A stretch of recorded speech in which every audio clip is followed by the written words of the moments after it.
Tributamos alabanza, gloria, honra y honor al Dios que nos regaló un día más de vida.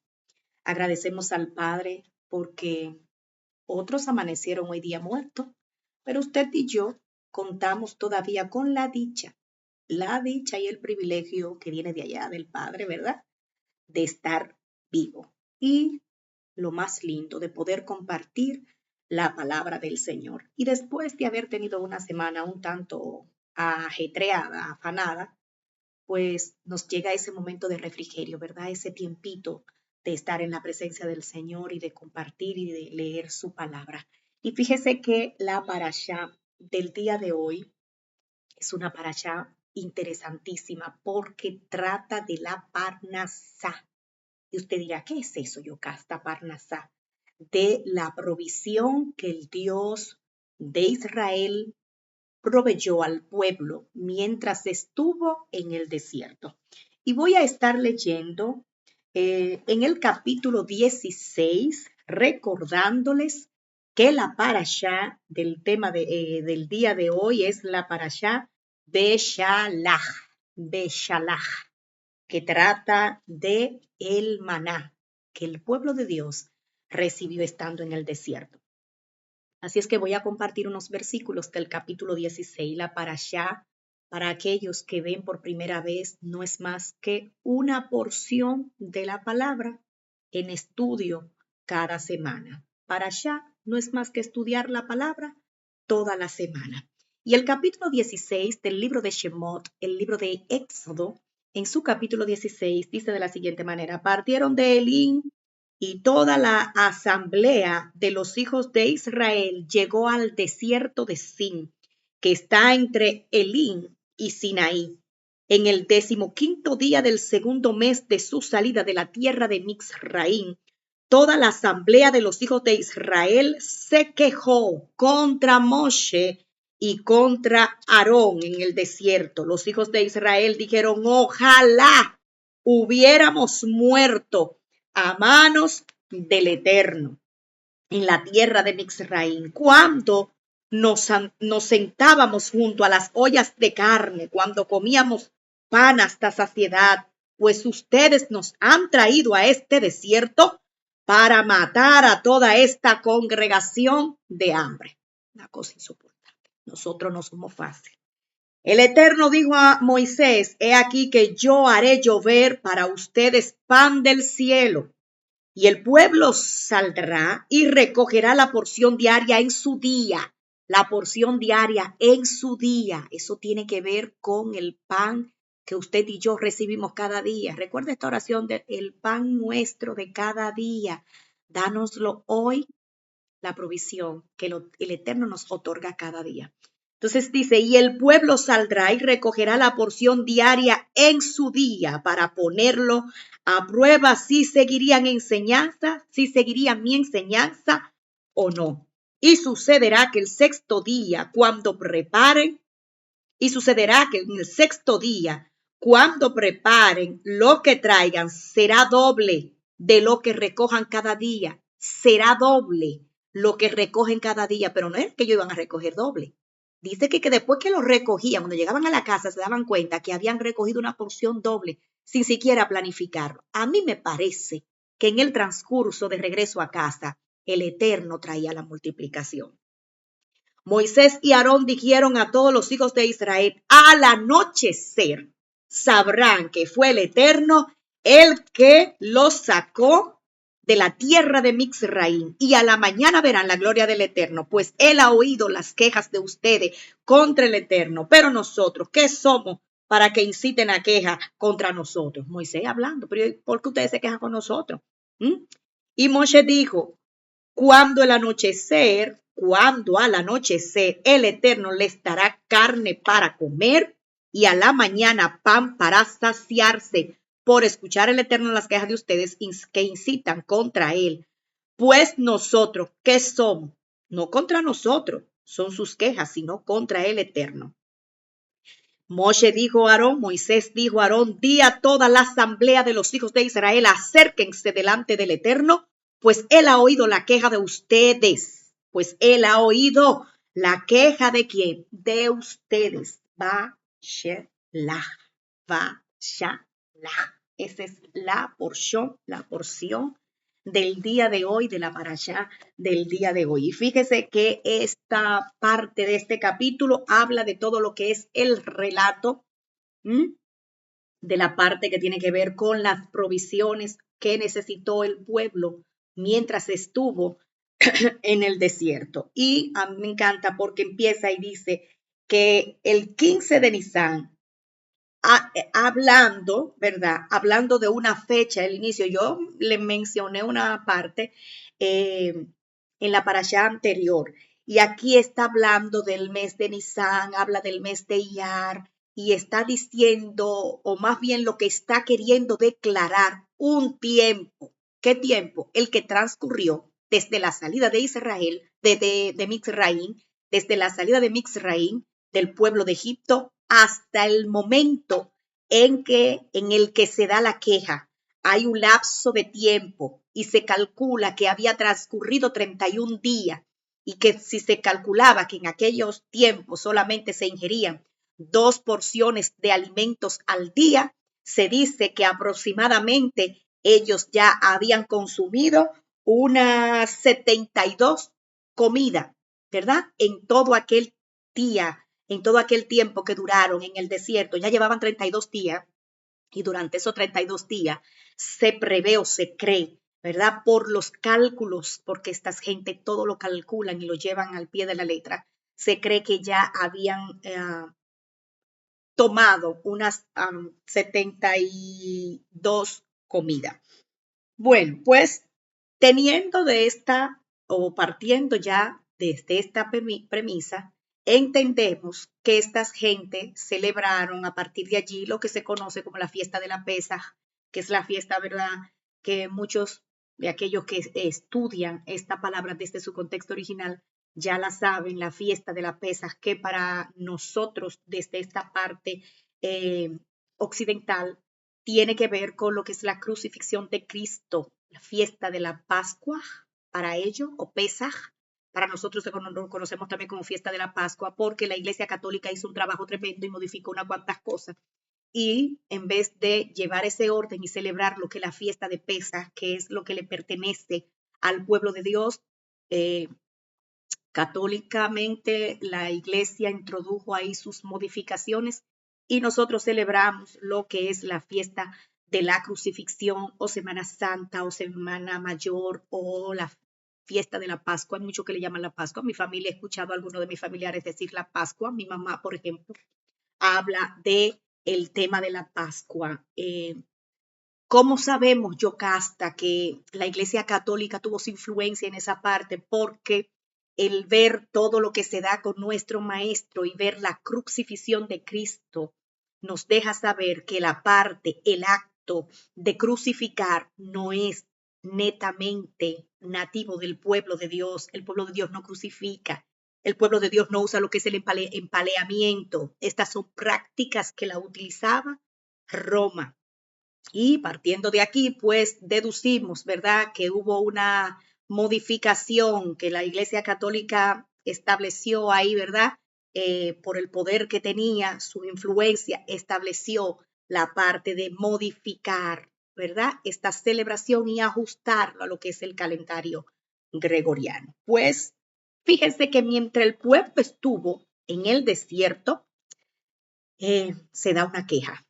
Todos nos quejamos. En un momento determinado, todos sentimos la necesidad de quejarnos. Y precisamente el pueblo se queja. Y se queja porque no había comida. Y ya nosotros sabemos, ¿verdad?, toda la palabra que ellos dicen. Y aquí es una partecita muy importante que la quiero tocar. Porque el pueblo de Dios ya había visto que el mar se abrió y que experimentaron el brazo fuerte de Dios, defenderlo de la furia del agua, de la furia del faraón. Vieron todos los muertos, dice el Midrash, que el mar entregó, o sea, le permitió ver todos esos muertos tirados. Y ellos vieron y estaban conscientes de que fue el Eterno que les salvó. Sin embargo, vino una queja. ¿Y usted sabe por qué? Porque el ser humano tiene la necesidad dentro de sí de la seguridad. Al ser humano le gusta tener la seguridad de algo. Por ejemplo, nosotros crecimos a nuestros padres decir, ¿no? Crecimos escuchando la frase de guarden pan para mayo, guarden pan para abril, porque quería tener o infundir o transmitir la seguridad de que si guardamos, cuando llegue el día malo, nosotros vamos a tener de dónde asirnos para poder llegar, ¿verdad? O pasar ese proceso, ese tramo de necesidad que se presentara. Sin embargo, todos vimos pandemia. Y aquellos que no teníamos nada, porque quizá usted tenía en un banco una cuentecita y usted podía mensualmente sacar, pero aquellos que no teníamos nada, nos pasó como en el tiempo del desierto, donde Dios proveyó y trajo alimento a nuestras casas. Al menos yo aprendí a sobrevivir con 8,000 pesos. Los 8,000 pesos que más rendían eran eso. Así es que el ser humano siempre va a tener la necesidad de tener como esa seguridad que le brinde, esa seguridad en la que pueda apoyarse. Y cuando el pueblo vio que se le acabó todos los alimentos, usted sabe, empezó a quejarse. Dice, ojalá hubiéramos muerto. Y aquí hay una discrepancia porque algunos dicen que por el género literario que se está usando, porque si el sustantivo, que si la palabra que fue dicha, que dicen que no se refiere a que ojalá hubiéramos muerto. Sin embargo, el Targum dice que esta es la frase que ellos en sí quisieron decir, ojalá hubiéramos muerto. Sin embargo, hay otro que dice que no, que dice que nosotros hagamos, que nos regresemos, es la palabra. Ojalá que nos hubiésemos regresado, ojalá que hubiésemos acampado en Egipto. A esto es que se refiere. Y la porción que le acabo de leer, encontramos que el Eterno le está diciendo que le va a entregar la porción diaria. Y dice la porción que el Eterno le entregaba, ellos debían recogerla diariamente y llevarla a la casa y cocinarla diariamente. Esta parte nos deja claramente que el Eterno desea que nosotros tengamos esa dependencia de Él, que aprendamos a depender del Eterno, porque usted quiere que le diga algo. Al final, Dios tiene responsabilidad con usted y conmigo. Usted ve cuando la palabra dice, no me escogieron ustedes a mí, yo los escogí a ustedes, es porque dentro del contexto judío se cree que los hijos son los que escogen a los padres para venir a esta tierra a hacer un trabajo de rectificación. Y como los hijos son los que escogen, entonces pueden asimismo venir y tener ese intercambio, esa relación, escogen la familia, mamá, papá. Pero la palabra dice, no me escogieron ustedes a mí, yo los escogí a ustedes. Y como Dios nos escogió, pues entonces hay un compromiso de parte del Eterno para contigo y para conmigo. Así es que eso no te quede la menor duda. Dios tiene una responsabilidad con todo lo que Él formó, con todo lo que Él creó. Bien, de manera que esta confianza tú la vas a tener contigo y tú te vas a mover en base a esto. Para ponerlos a prueba. ¿Probar a quién? Al pueblo, para ver si lo que Dios le decía lo iban a poner a prueba, porque a partir de aquí se iban a empezar a desprender las diferentes leyes, lo que usted y yo leemos como leyes que no son más que precepto o las diferentes instrucciones. Por ejemplo, Dios le dice que recogieran diariamente, pero que al sexto día debían recoger y ya. El séptimo no tenían que salir a la calle a nada. A partir de aquí es cuando se empieza a establecer la parte de que en el séptimo día ahí iba a haber un reposo de todas las actividades que ellos hicieran diariamente. Y dice, será el doble para ese día y para el siguiente. ¿A qué día se está refiriendo? Al sexto día. Iba a ser una porción doble. Y me gustaba mucho que mientras leía, la porción doble no tenía que ver con que ellos se afanaran y llenaran un homer y luego vaciaran otro homer. Un homer es una medida. La Biblia lo menciona, un homer. Y no, esto consistía en que generalmente que cuando ellos llegaran a la casa y verificaran, ¿verdad? Ellos iban recogiendo, pero al llegar a casa entonces se daban cuenta que había doblemente, no solamente para el sexto día, sino también para el séptimo día. Y aquí, pues nosotros podemos ver que obviamente operaba un milagro.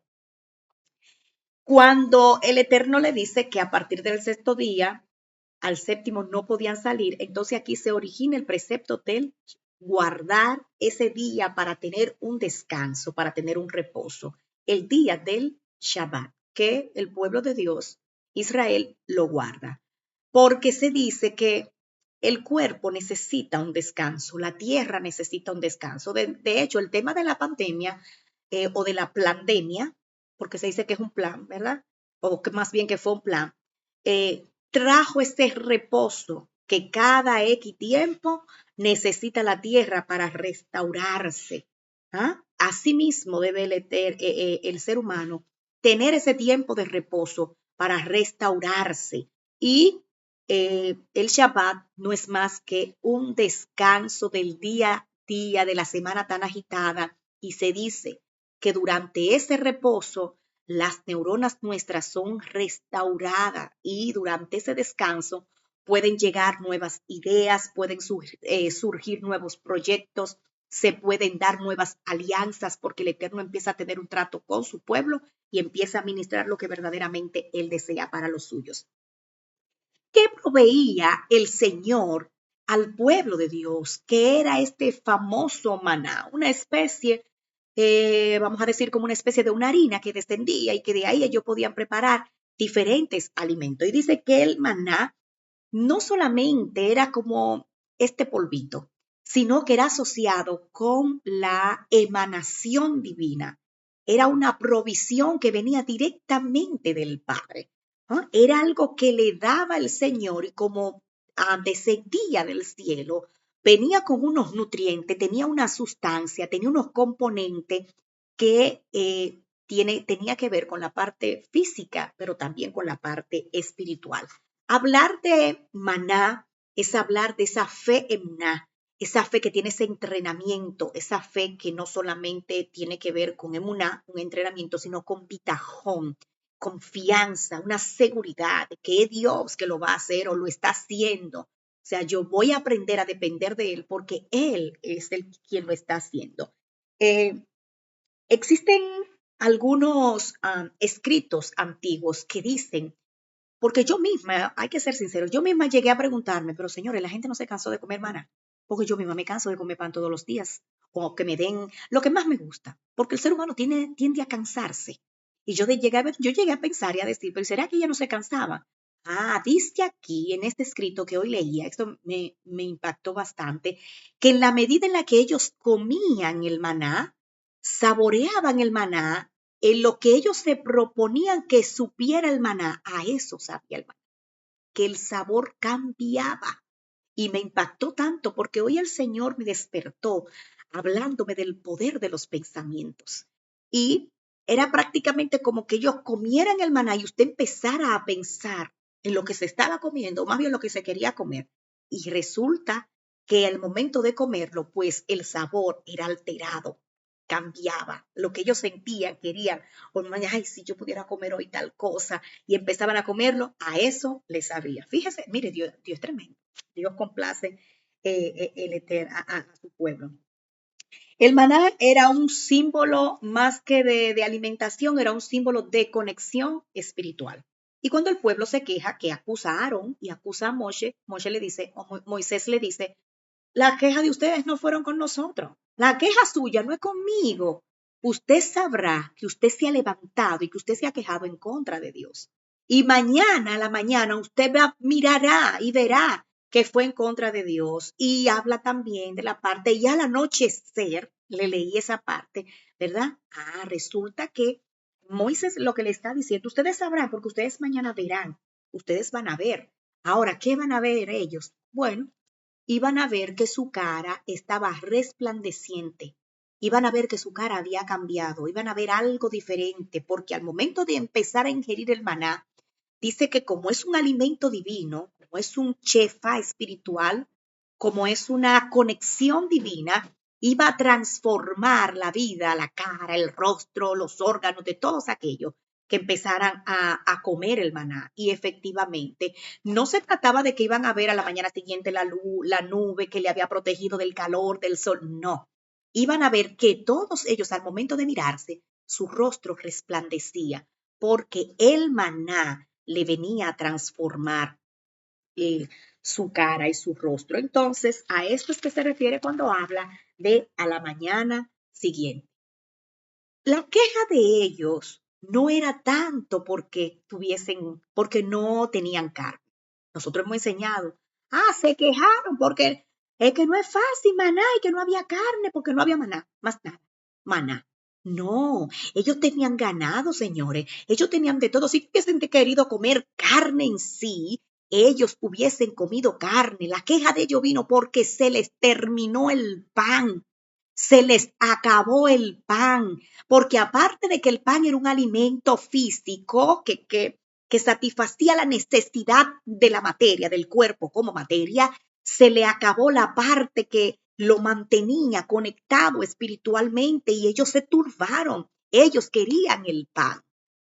Como nos pasa a nosotros, como hay muchas iglesias hoy día donde usted va y son como una panadería, un olor a pan, dice un escritor famoso, ¿verdad? Pero no hay pan. Así está pasando. A ellos se le terminó el pan y se turbaron. Cuando entendieron que no iban a tener esa conexión directa con el Padre o por medio de Moshe, empezaron a quejarse. Y a mí me gustó mucho este aclarando que hizo Rashi, porque es verdad. Es verdad, esta gente dice la palabra que este pueblo salió con de todo de Egipto. Pero nosotros nos enfocamos, no, se quejaron por la parte de la carne, pero vamos a quemar neuronas. Yo misma dije, pero yo casta de por Dios, ¿cuántas veces tú leíste eso y no lo entendiste? Ellos tenían carne, tenían corderito, tenían la vaquita, tenían la ovejita que tanto se comía. Es que les hacía falta la parte del pan. Y Dios quería darle al pueblo, ¿verdad? Lo que ellos querían. Nosotros diríamos, bueno, yo casa, pero es que ellos pidieron carne. Dios le mandó codorniz, pero más de la parte literal que nosotros estamos viendo de la literalidad, la parte espiritual que encierra es que el pueblo tenía una necesidad de lo espiritual y la queja era, no queremos que se nos termine por completo lo que tiene que ver con la espiritualidad. Y el pan juega un papel importantísimo. Dentro del pueblo de Dios, la parte del pan. De hecho, hay muchos pueblos, otras naciones, que ese pan está ahí en la mesa. Entonces, para estas gente, el pan juega un papel muy, pero muy importante. Era la base de la alimentación judía, pues siempre tiene que haber un pan en la mesa. Y me impactó mucho porque yo siempre escuchaba y veía y casi que me doy o me gustaría probar o preparar el pan este que se prepara para Shabbat, que ellos preparan en Shabbat, ¿verdad? El pan, no recuerdo ahora mismo el nombre, pero resulta que es un pan como trenzado. Y dice que el pan es doble y está trenzado porque en el séptimo día la porción era doble. Y yo dije, wow, tremendo. Un pan que según aquellos que lo han probado directamente de aquellos que lo preparan, es un pan riquísimo. Entonces, hay una costumbre que tiene que ver mucho con la parte del pan dentro del pueblo de Dios. Ahora bien, más que la base como alimento, el pan representa, como ya les he dicho, la parte de la conexión divina. Es un regalo directamente del cielo, el maná, un regalo, y ellos preparaban pan. El pan es un regalo de parte del Eterno, un regalo que usted y yo no trabajamos, pero lo conseguimos, el Señor nos lo dio. Y aquí nos lleva a pensar que, mire, por más poquito que usted consiga, Dios va a multiplicar para que en su casa nunca falte la parnasá, pan, el sustento. Parnasá no es más que sustento. En su casa no va a faltar el pan, porque aunque sea así como la viuda que tiene ese poquito, se va a multiplicar. No por el esfuerzo suyo. Obviamente tenemos que esforzarnos y ser valientes. La palabra nos manda. Pero va a entrar en escena la parte del Eterno para dejarnos saber que al fin y al cabo en este asunto la dependencia nuestra es de Él. Así es que ya usted sabe, representa lo divino, el pan es un alimento esencial y la palabra es comparada al pan. La palabra se compara con el pan, porque usted y yo necesitamos diariamente ese alimento que va acorde con lo que es la palabra del Eterno. Fíjese que en un momento, eh, el maestro hablando, en Mateo 4:4 le dice, no solo de pan vivirá el hombre, sino de toda palabra. ¿Ah? Está hablando que en la parte física que tiene que ver con lo material, el pan va a hacer su trabajo, pero usted no solamente se va a acoger a la parte física, usted tiene que llevarlo a la parte espiritual. Usted tiene que tener una unión, un complemento de que usted va a unir lo físico con la parte espiritual. Y cuando usted lo une, eso es una cosa potente.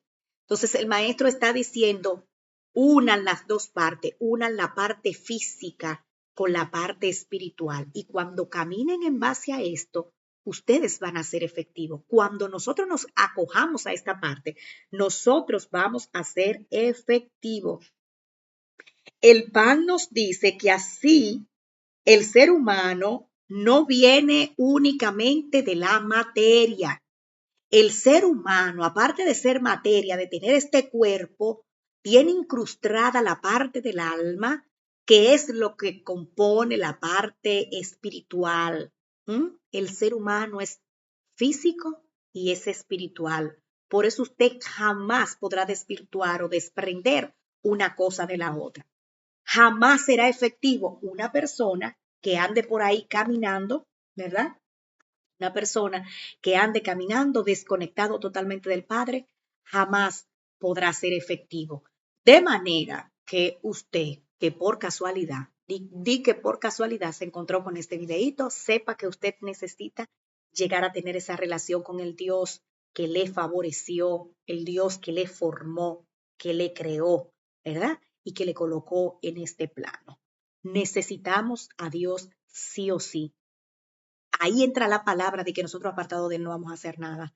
Le necesitamos porque Él es la fuente de vida que nosotros necesitamos. Así es que shalom, shalom. Esta ha sido la barashá del día de hoy. Disfrútela, rúmiela, estúdiela. No trague entero, no se lleve de todo lo que yo le digo, sino motívese a investigar y a estudiar, ¿verdad? De manera que su alma reciba ese pan, ese maná espiritual que la va a fortalecer. Así es que Dios le bendiga, Dios le guarde y que tengan un fin de semana extraordinario en la presencia del Señor.